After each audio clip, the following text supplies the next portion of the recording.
The third step, select the best candidate. With a pool of applicants, the next step is to determine who will be hired into the company.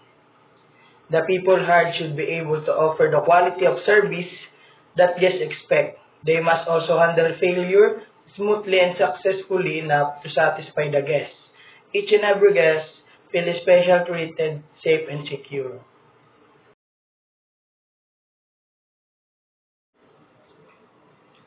Screening and evaluating applicants. Companies must carefully consider how they evaluate applicants in order to make efficient and effective hiring decisions.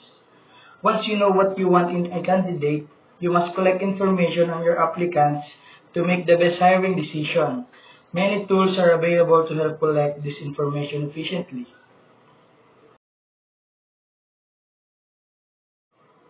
The application form. Application forms are the first screen an employer should use in deciding whom to hire. A typical form will include the applicant's employment history, education level, and conviction record. Job requirements should be clearly stated so that they do not inadvertently amount to discriminatory hiring practices or eliminate candidates who could perform superbly. Paper and pencil versus online. The potential advantages of using online methods over traditional paper and pencil methods include economic savings and easy access to large populations. Disadvantages include difficult sample selection and variable instrument reliability. The interview. The interview is the most common method used by employers to help select employees.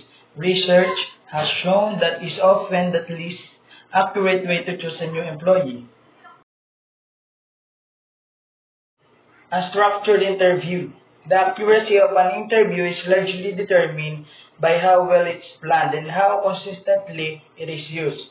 When interviewers make up questions as they go along, have no predetermined way to score applicants, or rely purely on their memory. Structured interview. A properly designed and administered structured interview ensures that the questions are job-related, consistently scored, and as of all candidates. Research has shown that such interviews can be valid predictors of job performance. Structured interviews increase the likelihood that interviewers will assess all candidates according to the same criteria. Behavioral interview. Behavioral interviews are based on trying to specifically evaluate some instances of past performance to help predict future performance. They might include questions like, give me an example of how you helped to resolve a customer's problem, or tell me about a time when you had to make an unpopular decision. Situational interview. Situational interviews aim to assess performance, but they involve hypothetical situation rather than actual past experiences. So, a question might include how would you handle a guest whose reservation cannot be found in the hotel is full. Psychological test. Psychological test is a test of mental ability, measure logical reasoning, intelligence, and other cognitive factors. Some measures of personality traits and behavioral predisposition have also been developed for use in the selection process. For example, service orientation is associated with gregarious and outgoing personalities who make a consistent effort to help the others. Personality traits. Personality traits manager often talk about hiring the right type of person for a job or someone with the right disposition. So it should be no surprise that some employers try to assess the personality of applicants in order to make better hiring decisions. 5 personality traits. Number 1, extroversion.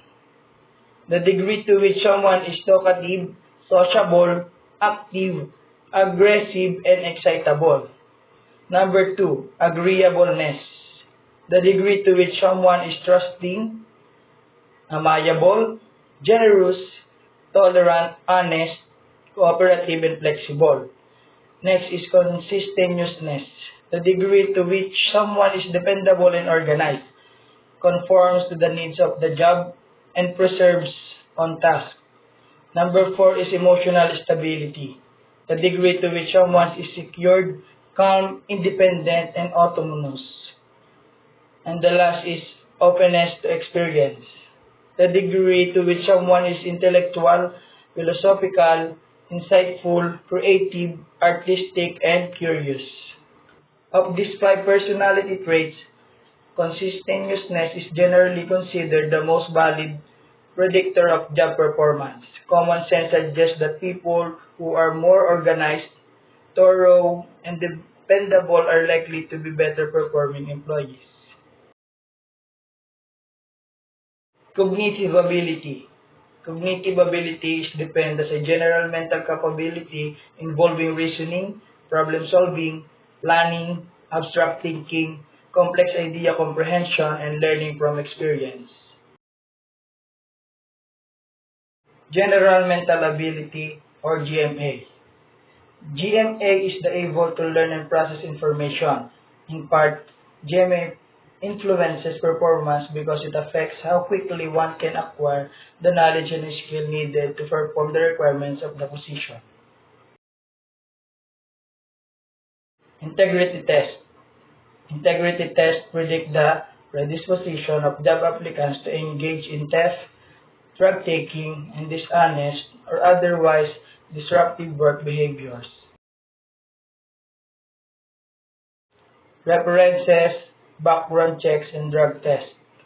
It is a fairly common practice to check a candidate's references.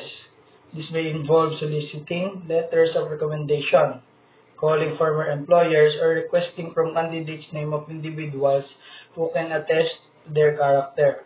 If a reference doesn't have good things to say, or worse, if the name given as reference is fake, it clearly indicates a potential problem. Protecting organization and guests. Once a candidate gets to the point of hiring, a criminal or background checks and or a drug test will often be conducted. Most hospitality organizations do these checks routinely to protect themselves and their guests. Potential legal issues.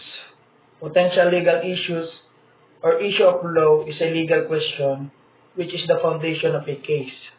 It requires a court's decision. It can also refer to a point on which the evidence is undisputed, the outcome of which depends on the court's interpretation of the law.